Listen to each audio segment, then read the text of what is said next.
Sahabat setia Gowor yang dikasihi Tuhan, Shalom. Hari ini adalah Jumat 17 November 2023. Hari ini kita bersama-sama merayakan peringatan wajib Santa Elizabeth dari Hungaria. Elizabeth adalah putri Raja Hungaria yang lahir pada tanggal 7 Juli tahun 1207. Sebagai seorang putri, Elizabeth ini memilih hidup sederhana ketimbang ia hidup dalam kemewah-mewahan. Sejak kecil, Elizabeth sudah direncanakan untuk sebuah perkawinan diplomatis dengan Ludovicus keempat dari Turingia, sekarang berada di negeri Jerman. Pada usianya yang ke-14, Elizabeth menikah dengan Ludovicus. Mereka dianugerahi 3 orang anak. Suaminya tidak pernah menghalang-halangi karya karitatif Elizabeth, melainkan selalu mendukung karya karitatif Elizabeth maupun juga hidup rohaninya. Pada tahun 1225, Jerman dilanda kelaparan. Elizabeth hampir menghabiskan persediaan bahan makanan yang ada di istana untuk dibagi-bagikan kepada orang-orang miskin. Pada suatu hari, Elizabeth hendak bagi-bagi makanan, membagikan roti kepada orang-orang miskin.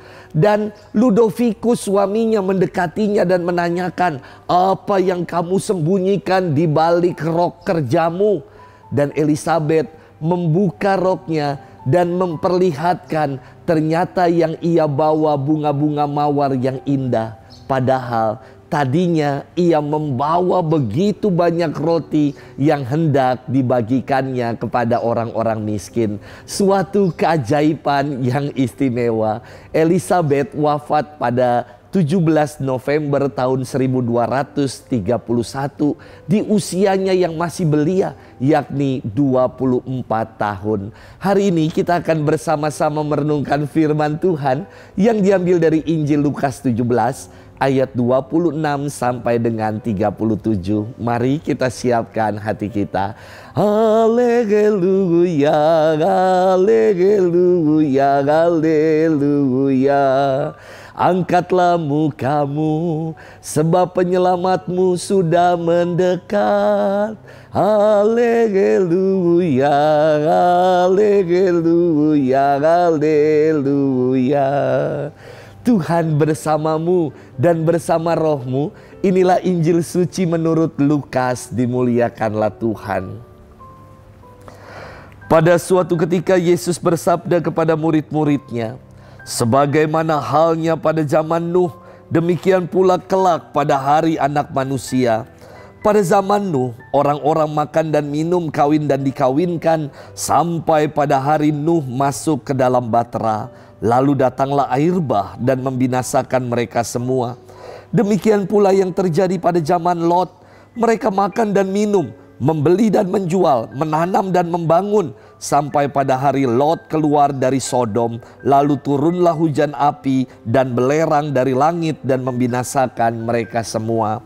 Demikianlah halnya kelak pada hari Anak Manusia menyatakan diri. Pada hari itu, barang siapa sedang ada di peranginan di atas rumah, janganlah ia turun untuk mengambil barang-barang di dalam rumah. Demikian pula yang sedang berada di ladang, janganlah ia pulang. Ingatlah akan istri Lot. Barang siapa berusaha memelihara nyawanya, ia akan kehilangan nyawanya. Dan barang siapa kehilangan nyawanya, ia akan menyelamatkannya. Aku berkata kepadamu, pada malam itu kalau ada 2 orang di atas ranjang, yang satu akan dibawa dan yang lain akan ditinggalkan. Kalau ada 2 orang wanita yang sedang bersama-sama mengilang, yang seorang akan dibawa dan yang lain akan ditinggalkan."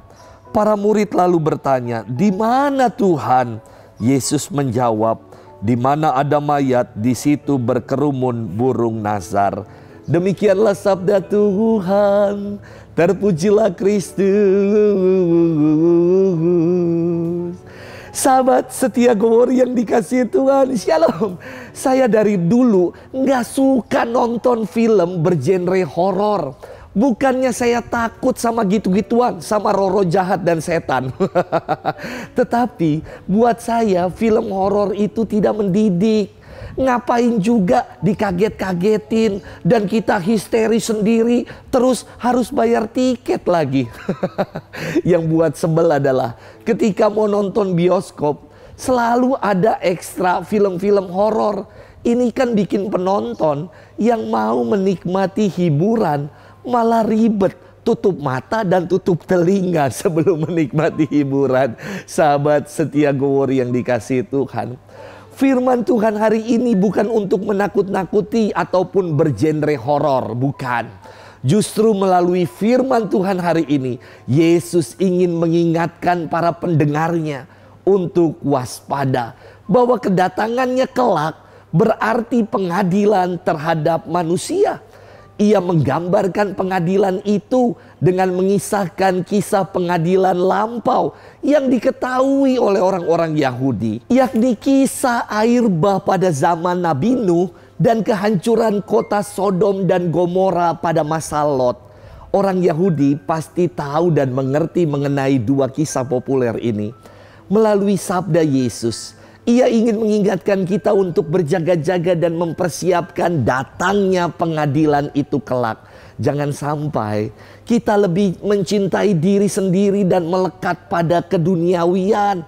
Kita diajak untuk mempersiapkan kedatangan hari Tuhan yang tidak disangka-sangka dengan mengumpulkan harta di surga, yakni menaburkan kebaikan, menaburkan kasih dalam kehidupan. Sahabat setia Gowori yang dikasihi Tuhan, Yesus bersabda, barang siapa berusaha memelihara nyawanya, ia akan kehilangan nyawanya. Dan barang siapa kehilangan nyawanya, ia akan menyelamatkannya. Nyawa merupakan anugerah yang dikaruniakan Allah kepada kita. Namun anugerah dan karunia yang istimewa yang menjadikan kita hidup, kerap kita tidak pertanggungjawabkan. Kita kerap abai, lalai, dan hanyut pada kesenangan-kesenangan semata. Inilah yang dikritik oleh Yesus, yakni barang siapa yang tidak memelihara hidup dan hidupnya hanya demi kesenangan-kesenangan saja, ia akan binasa. Tetapi orang yang bertanggung jawab atas hidup, yang mau mengarahkan hidup pada Kristus, ia akan selamat.